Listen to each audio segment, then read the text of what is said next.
ମାସେ ଚାଲି ଆସିଲି କୋଉଠି ନା ରାଜା ଘର ଆମ୍ବ ନବା ପାଇଁ କାହିଁକି ନା ରାଜା ଆଣିଛି ଆମ୍ବ ଚୋର ମୁଁ ଖରା ଯେଡ଼େ ରହୁଛି ରାଜା ଗୋଟେ ପାଣି ବୋତଲ ଦେଇ ବସେଇ ଦେଇଛି କହିଲା ତୋଠି ବ ଆଉ ଆପଣମାନଙ୍କୁ ଆଉ ଗୋଟେ ଜିନିଷ ମୁଁ ଦେଖଉଛି ଦେଖନ୍ତୁ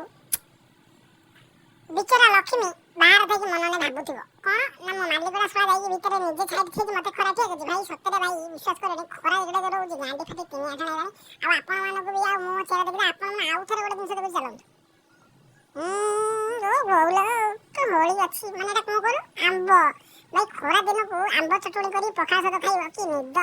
ବର୍ତ୍ତମାନ ଆମେ ରାଜା ଘର ଏଇଠି ଆମ୍ବ ନେବାକୁ ଆଉ ରାଜା ଆମର ଗୋଟେ ଜାଗାକୁ ଯିବୁ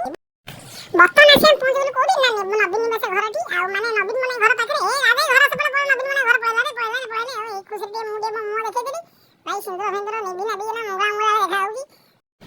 କୁଆଡେ କୁଆଡେ ଆମେ ଗଳି ସାମନେ ଭିତରେ ଗାଡି ପୁରଉଛି ମୁଁ ଦେଖେ ଟିକେ ମୋ ମୁହଁ ଟିକେ ଦେଖାଯାଉଛି ସାଧନାରେ ଦେଖାଯାଉଛି ଚଣ୍ଡୀ ସାମନ୍ତ ସନ୍ଧ୍ୟାରଣ ଭଳିଆ ये କୋଉ ଜାଗାରେ ଆଣି ପୁରେଇଲା ଆରେ ଏ ଜାଗା ଚିହ୍ନା ଚିହ୍ନା ହଉଛି ଏଟା ଏକାମ୍ର କ୍ଷେତ୍ର ମାନେ ଦିନ ନାହିଁ ରାତି ନାହିଁ ପିଲାମାନେ ଅଛି ଏଇ ରିଲ ସେଇଠି ମାନେ ଠେଇ ହୁଅନ୍ତି ଭାଇରେ ତୁ ଟିକେ ସିଧା ଚଲା ତୁ ଟିକେ ନୁଙ୍ଗରା ଦେଶ ରହୁଛି ମୋ ବସାରେ ଯେ ଝିଅଟା ବଇଥାଉ ଟିକେ ଅନେଇ ଦଉଛି